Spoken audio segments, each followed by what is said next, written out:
Yo, what's up, bro? So, this is the entirety of my module 2 inside of basically like this big fitness program that I'm making, like the tons of shit in here.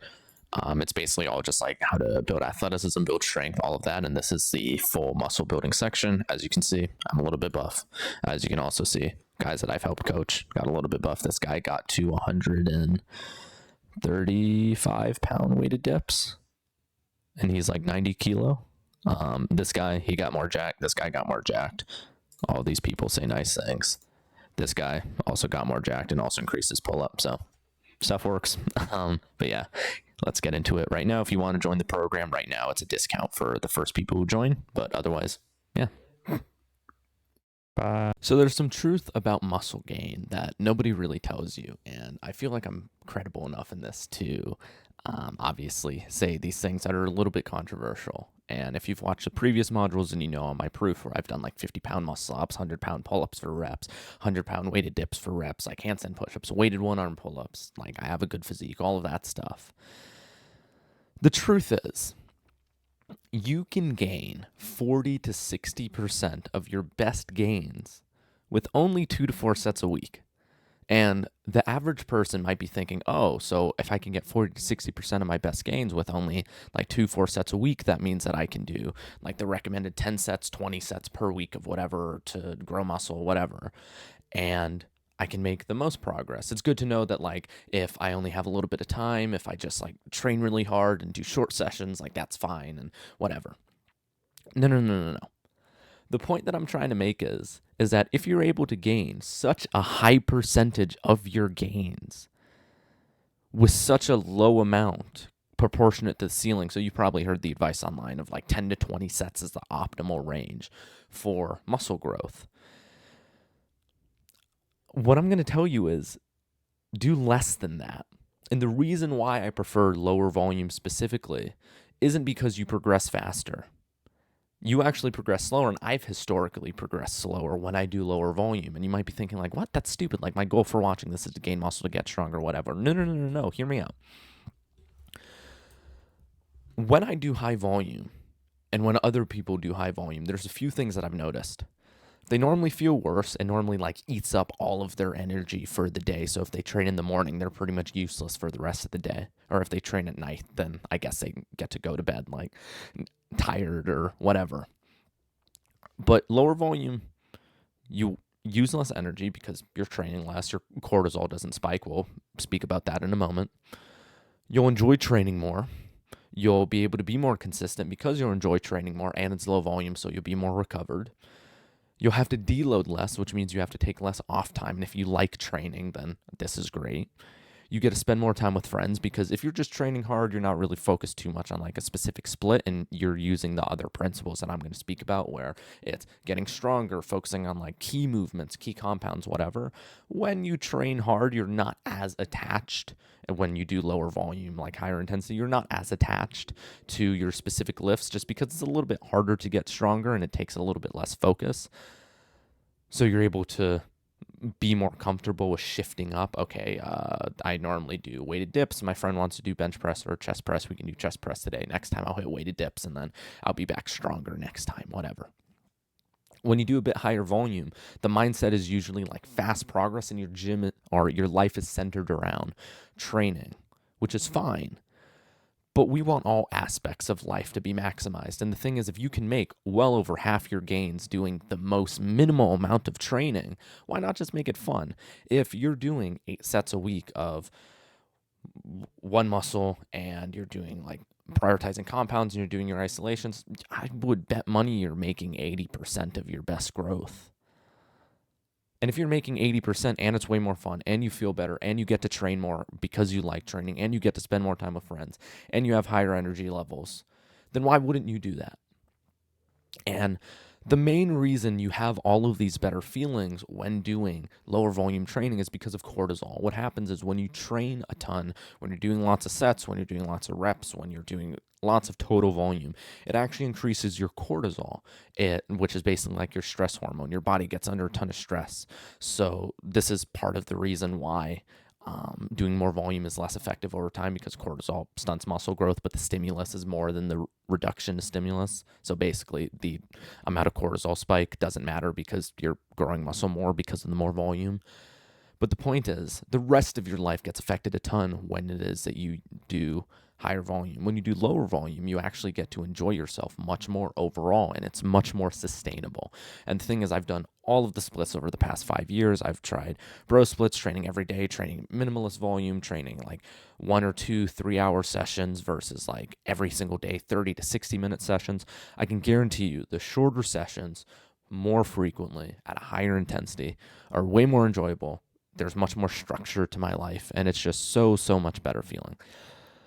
How you do this is you prioritize getting stronger first. So you focus on lower reps on your main compound movements, and you focus on building muscle with muscle building principles, but your main goal is to get stronger. So you're not doing strength training with like periodization and all that stuff. No. Your main goal is to build muscle and still get stronger at the same time. Low volume, high intensity is like the perfect combination of the two.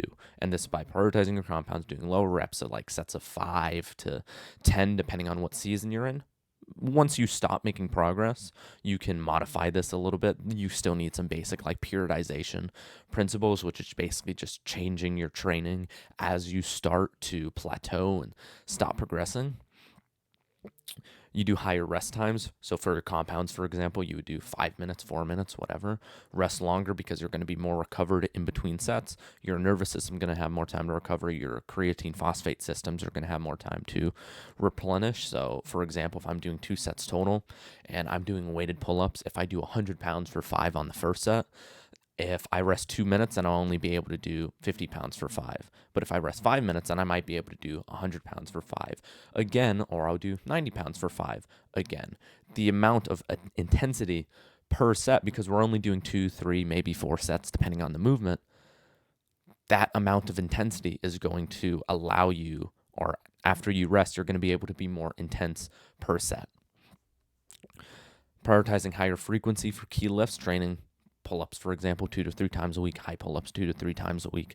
If like up the pushing exercise that you decide to train, like bench press, for example, training that 2 to 3 times a week, you can do upper days, you can do push-pull legs, you can do push-pull legs, push-pull.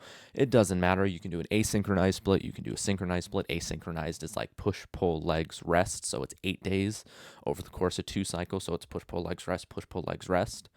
That's 8 days. That wouldn't work in a 7-day context. It wouldn't be Monday, Wednesday, Friday. It would be day 1, day 2, day 3, versus a synchronized split, which would be like Monday, Wednesday, Friday, Saturday, whatever. The main thing when it comes to muscle growth is simply sleep and diet. When it comes to post-stimulus, so after you get the stimulus, the main thing is mostly just diet and your sleep. And yes, 100,000%. Muscle growth is caused by weight training. It's caused by resistance training. Strength is caused by neural adaptations, which is basically you pushing yourself hard in order to force yourself to get stronger. You have to struggle in order to get better. That's all aspects of life. That's why gym is one of like the first like pathways into self-improvement, is because it's difficult, but you get better. It's difficult, but you get better. It's difficult, but you get better. And you just stack wins over and over. But after you get the stimulus, again, you have to put in basically zero effort to get most of your results. After you put in the stimulus, the main things are sleep, your diet, and then your overall stress and lifestyle levels. So focus on those. Focus on optimizing your sleep, which is going to make your work feel better. Maybe you'll make more progress in your business, your career, or whatever. Your diet, because it'll just be overall healthier. In general, we're going to be talking about diet pretty soon. It's not going to be in this module, but it's going to be in a later one. Optimizing your diet, optimizing your overall mental health and stress levels, and maybe focusing more on your faith, because that lowers your cortisol and boosts like serotonin, oxytocin, whatever, going like on a walk with your girlfriend or significant other or whatever.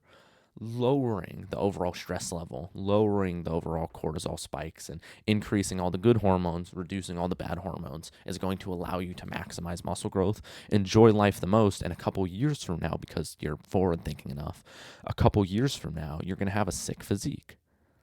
Because I'm not going to be the person to tell you, oh, 90 days from now, you're going to be jacked. Yeah, 90 days, you will make significant progress and you'll be much, much stronger and you'll be quite a bit bigger. You'll maybe be 5, 10, 15 pounds, depending on your experience level over the course of the next 3, 4 months. But you're not going to look like me and you're not going to look like a fitness influencer yet. You'll look like you're in awesome shape and you'll feel great. You'll look great. But regardless if you train with ultra high volume and you're super aggressive and making 100% of your max gains, burning yourself out versus doing lower volume, you'll look basically the same, but the slower route is going to be 100 times more enjoyable. And it's only like 20% slower. So don't worry too much about hyper optimizing anything. In the next module, we're going to talk about progressive overload and how you can make it as simple as possible and the paths of how people progressively overload. But until then, I will see you in the next one. In this module, I'm going to be going over progressive overload very briefly because I'm sure everybody on the internet has explained this to you, and I don't want you paying for something or wasting your time watching something that everybody talks about. You should already know by now. The main thing that I'm going to be going over in this module is timelines, which nobody really talks about. Everybody says, add some weight each week, add a couple of reps, oh, do the technique better. What? No. We're going to be going over that quickly, but we are going to be going over timelines. If you're a complete beginner and you've been training for less than 2 years, yes, you're a beginner if you've been training for less than 2 years. I think that most people peak around the 10 to 15 year mark. And if you're doing that, then you're 1/5, 1/8, 1/9. I don't know what the math is actually. 1/8, I think, ish, or 7.5. 7.5. Anyways, you're basically a 10th through your journey. So yes, you're a beginner. Don't take offense at that. Just saying, oh shoot, I have so much more room to progress and I have so much more to learn. That's awesome. If you're in this phase, you're going to be progressing fast and you just need to focus on adding weight slowly, progressing over time, hitting your rep ranges and set ranges and whatever. If you're an intermediate, you already have a decent physique, you've been training for 3-ish years is where I would deem intermediate, to where you're allowed to like have an opinion and people start asking you for advice and whatever, then you're going to be progressing a little bit slower. Progress won't be as linear. It's going to stop every once in a while if you have bad sleep, if you didn't eat properly the time before, if you're just in a bad mood that day and you just can't seem to like get the oomph going. You might have to take some extra rest days or whatever. You're going to progress a little bit slower, but it's still going to be fairly linear.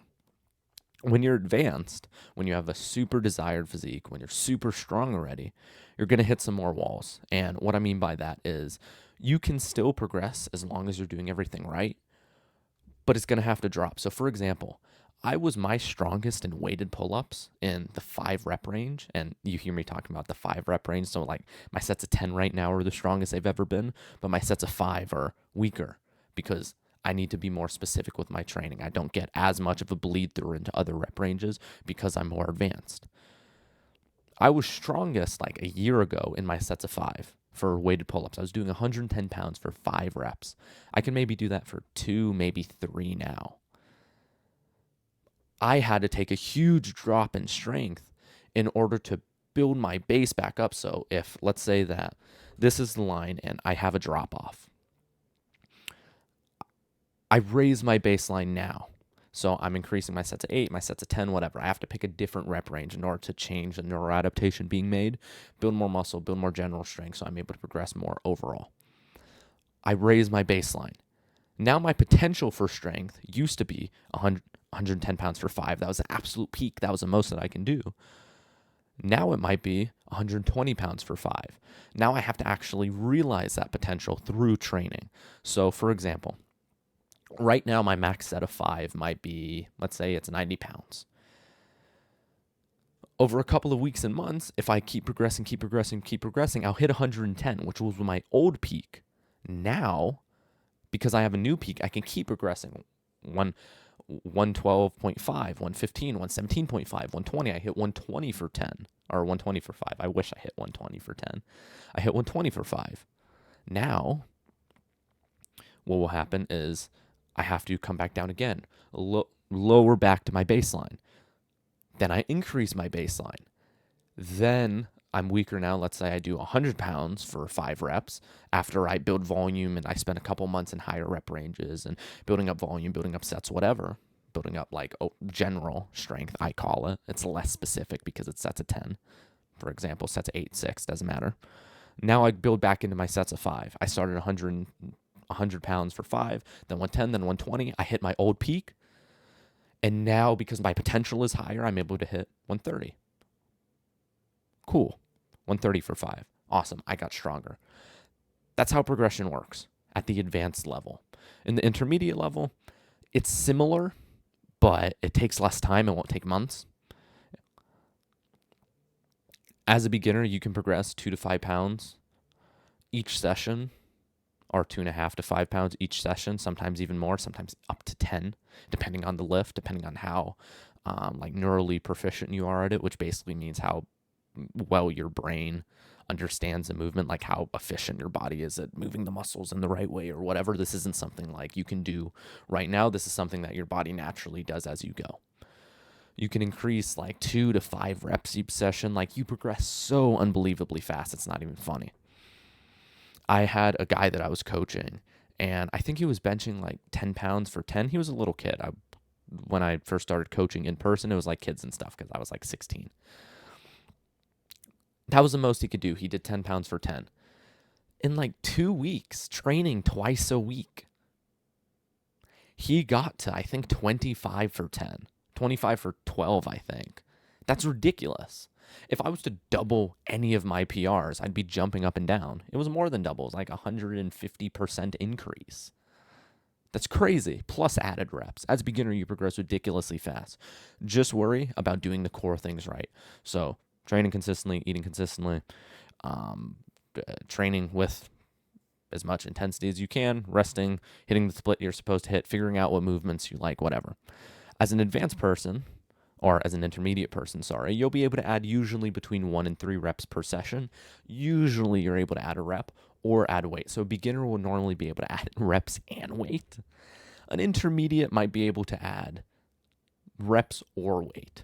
Sometimes both if they're not used to the movement or they're coming back to it, but usually one or the other. But still, you progress every session. An advanced guy might progress no reps per session, 1 rep per session, if even that. They'll be able to increase very, very small increments. So they'll do 1.5 pound or 1.25 pounds, 2.5 pounds, maybe 5 pounds, depending on the lift. And a lot of workouts are going to be the same reps, just it's going to feel easier. So for example, if I'm advanced and I do 100 pounds for 5 on dips, and I do that at what's called an RPE, so rate of perceived exertion. So it's basically a scale of 1 to 10 of how difficult it was. If that was the hardest I could do, I did 10. I couldn't do any more. I physically could not. Like I was seeing Jesus on the way up because like I was seeing black and white, and like I'm lightheaded and I'm seeing stars because of how difficult the set was. Next time, it might be an RPE 9, so it might be a 9 out of 10. So still very hard, but not as difficult. Next time, it might be an RPE 8, so still hard, but not ridiculously hard. Maybe I could do the set again. Then an RPE 7. Okay, it was doable. It was still hard, but it wasn't like to failure. I maybe had 1 rep in reserve, assuming we're doing sets of 5, or I maybe had like another 5-ish, 10-ish pounds in the tank. Next session, then I'll up my weight. So assuming I'm doing 2 sessions a week, that's taken me 3 weeks to add 5 pounds, which is unfortunate. And me personally, my dip isn't good enough to where I'm advanced on it. Again, beginner, intermediate, advanced. Depends on overall training experience, but it also has to do with experience in the lift. So, like, what it is that I need you to understand is that progress doesn't work like this. I have a graph inside of the actual, like, video module that we're in within this module. Progress doesn't work like this. It goes up really fast as you're a beginner, and then it kind of stagnates. And the thing is, when it stagnates, it has to go down before it can go up. But when you zoom out, you zoom out, it'll go up super sharp here, and then it'll just be slow. But if you zoom really far in, it's going up and then down, and then up and then down. But if you zoom out, then it's mostly straight up. You're able to progress in strength for like 10, 15 years. I would say that muscle growth wise, you can only really progress like 5 to 8 years, sometimes 10. But there aren't a lot of people that I know who are consistently getting bigger and stronger after 5, 6, 7 years, 8 years. 8 years is normally the cap, let's say 8 years. They don't get much bigger, unless they take something, in which case then they absolutely do, because that's a whole new like addition to your training and lifestyle and whatever. But after around 5 years, don't really focus too much on muscle growth. You'll gain muscle because you're simply just you're training and you're working hard and you're probably eating enough because you want to get stronger or whatever.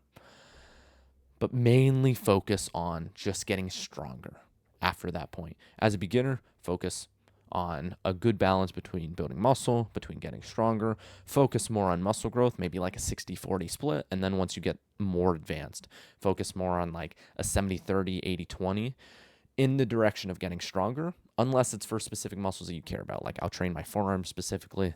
I'll train this shoulder's bigger. I'll train my side delts specifically because that looks cool. I'll train triceps specifically because that's a weak point for me. Biceps I get from weighted pull-ups. I train them for arm wrestling. Like my pronator muscle here, I'll train specifically just because it looks cool, and it'll look way cooler once it's bigger and more defined. It's like a little popping bulge. If you look up like Devin Larratt pronator muscle, it looks absolutely sick. But that's everything.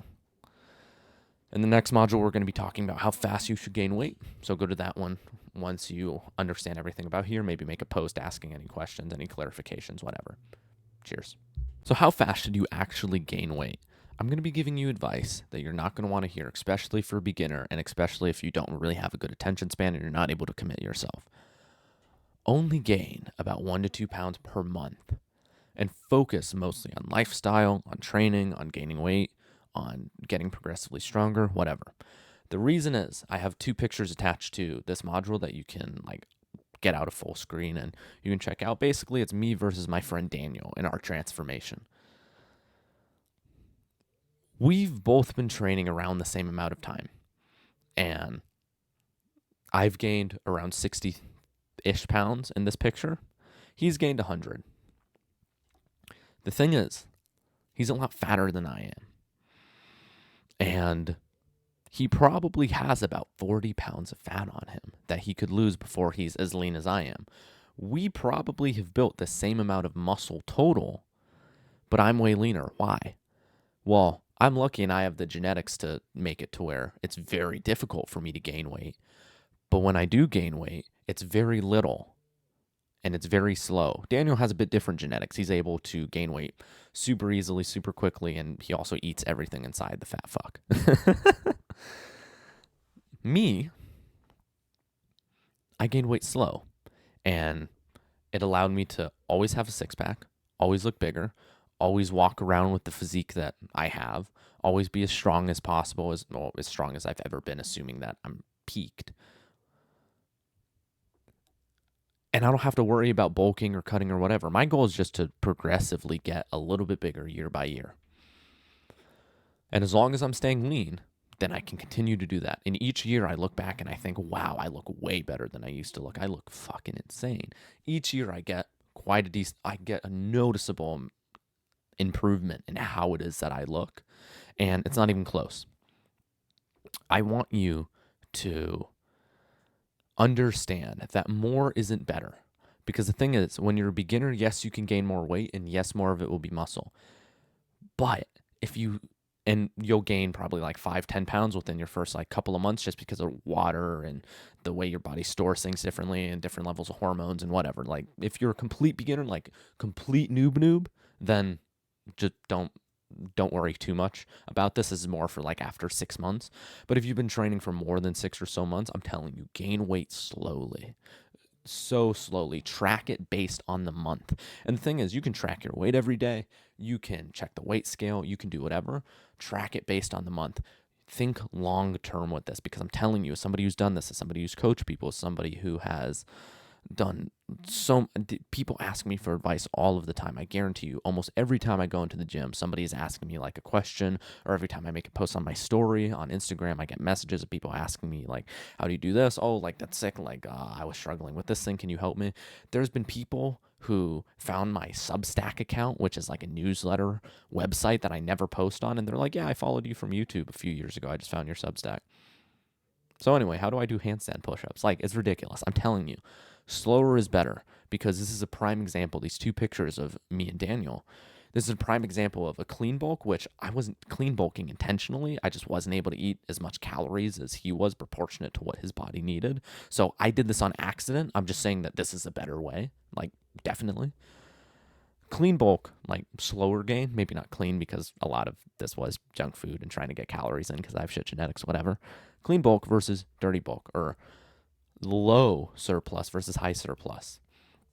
Another thing, we're going to be talking about this more later. Don't track your fucking calories. It just takes more work. You're just going to feel bad because you're going to be inconsistent with it. It just takes longer to meal prep your food, so it's going to be more difficult for you to actually eat enough, because, for example, if normally what you would grab when you're making rice and chicken is 243 grams of rice, because you just like poured in 112 grams of chicken. If you round that to 250 grams of rice, okay, so you did more rice, cool, and 100 grams of chicken, you're actually eating less because you're tracking it. And the thing is, if you were still able to eat more, let's say you're bulking and maybe you're a little bit hungry, or maybe you're a little bit, I don't know, like you feel like you should be able to eat more, you have to get extra calories in, like you miscalculated, whatever. You're just able to go and grab more food or whatever and eat it. If you have to track it, then you have to fucking bring the weight scale back in, get another bowl because you put the other one in the sink, and you need a separate bowl to weigh the thing in, because if you put it in the one you're normally using, you're going to have to take it out and you're not going to be able to put it back in the pouch or whatever. It's just 100 times more inconvenient for maybe 10% better progress. Maybe. Like, it really makes zero difference, and I really want you to understand that. 80% of the time that I've been training, haven't tracked a single macro. And there's been periods where I have, and I will say I gain faster. But the thing is, we don't want to gain faster, because slower is better. Stay lean, continue growing, continue getting bigger. People always show you like these massive bulks that they didn't. And they'll say, oh yeah, you're training, and they'll have like maybe a little bit of abs showing, and they'll look huge and way bigger than when they started. They gain 50 pounds, but what happens when they cut? They maybe gain 20 pounds of muscle in a year, which is very good. But if you would have just gained slower in that year, you would have gained 20 pounds, because you're gaining 1 to 2 pounds a month. If you gain 2 pounds over the course of 10 months, a pound and a half, let's round it down to whatever.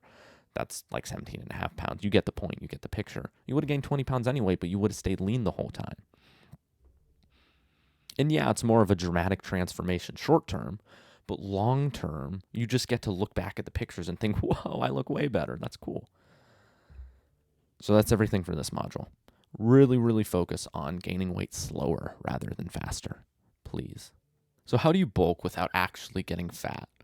The thing is, calories are the main decider when it comes to whether you're gaining weight, losing weight, whether you're in a long-term surplus or a long-term deficit. If you've been eating way more than you're supposed to for a long time, you're going to be fat.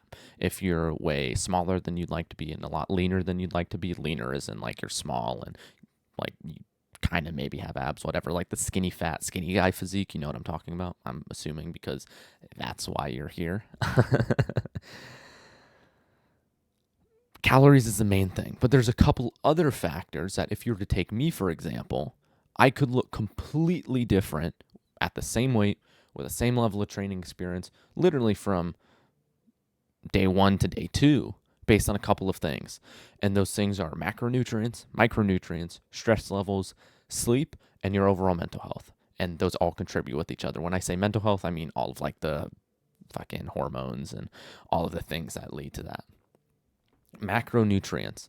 You ideally, for health, want to be eating lots of protein, lots of carbs, and lots of high quality fats.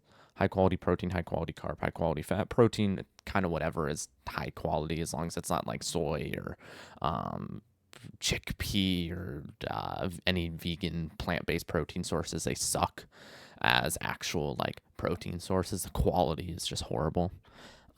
And your body recognizes that. And any vegan who's like, oh, actually, I can get all my yeah, you can get the protein number, but the quality sucks. It's like if I was to give you 100 pesos versus 100 US dollars, you get $100 either way, but the dollars are worth more. Like, you get it. Macronutrients. Don't worry about a number because we're not tracking our calories, are we? Focus on every meal that you have, having some type of meat, eggs, animal product, milk, cheese, whatever. That'll add to fat as well. For protein, carbs. Eat rice, potatoes, veggies, fruits, anything else that has carbs, honey, whatever. Eat those most meals. Fats, fish, egg, avocado, different types of cheeses, fatty meats like ribeyes or basically just red meat in general, like most animal products, again, that have fat in them. I don't want to get this wrong. I think it's chicken thigh that has more fat in it than chicken breast. I could be wrong, but whatever part of like actual chicken has the most fat in it. Just incorporate those into your regular everyday meals. Incorporate into your lifestyle. If you do that, you're going to be getting the micronutrients that you need. Supplement if you're not outside for like 4 or 5, 6 hours a day. Supplement with vitamin D.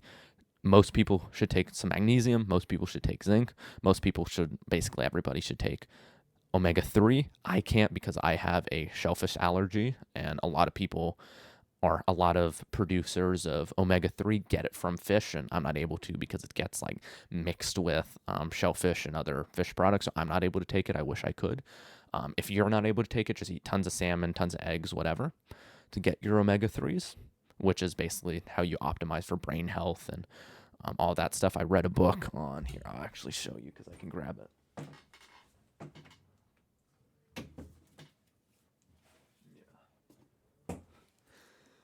This book, Brain Food by Dr. Lisa Musconi, I think. I think she's like Italian or some shit. I don't know.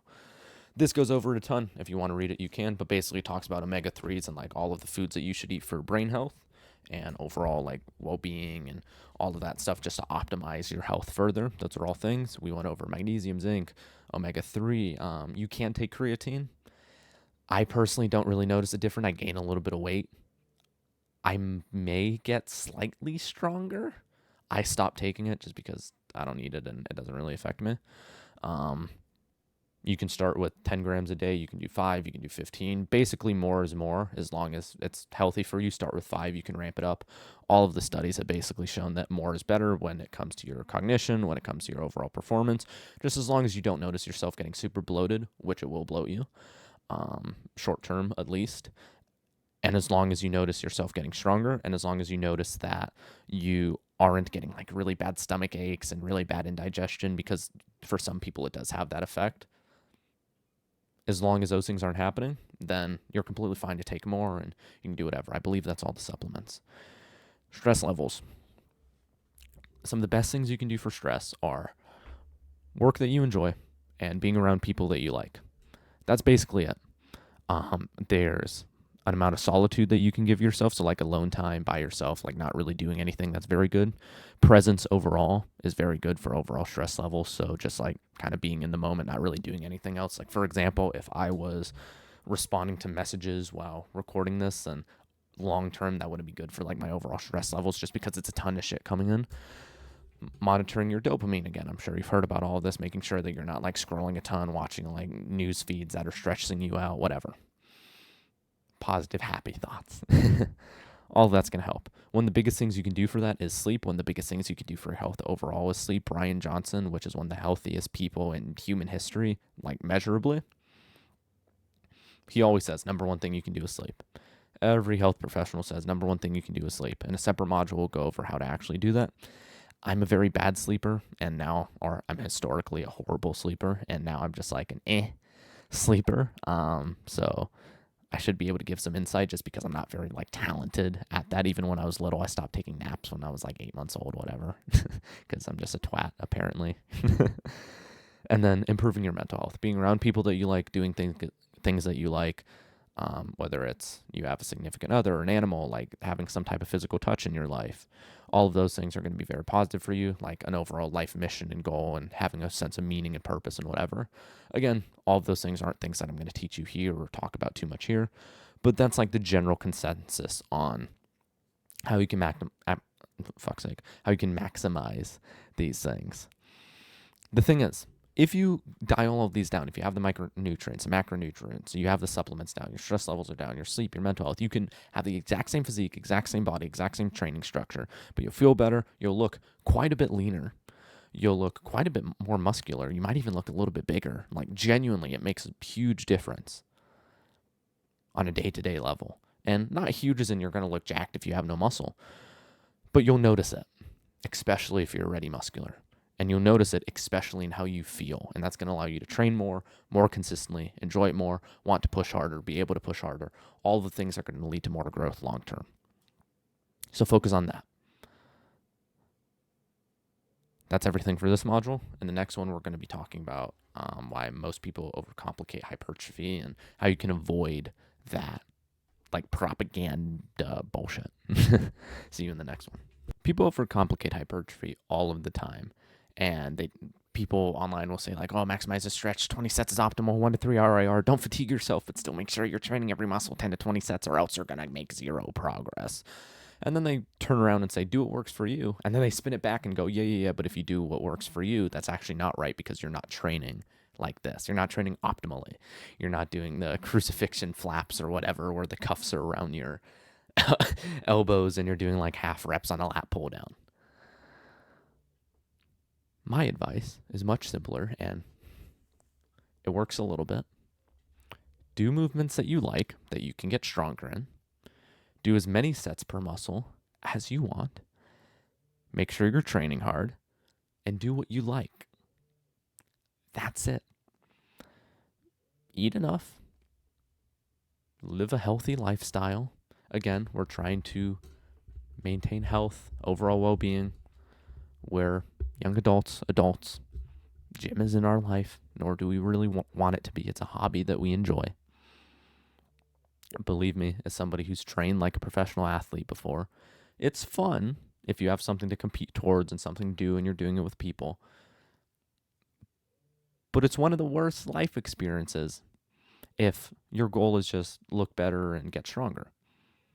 Because there's no winning. That's a forever journey. If it was compete in this competition and hit these numbers, then yeah, that's fun. But I'm assuming you're not doing that, nor do you want to do that. So just enjoy it. Do what you like. Again, I'm beefy. Listen to me. It's really not that complicated. All of the other modules, I've told you everything that you need to know. And this is only module 2. I believe we have, if I check, we have 5 total? Plus bonuses? Oh my God, we have 8, we have 9 total. Holy shit. I might have to cut this. That's so much.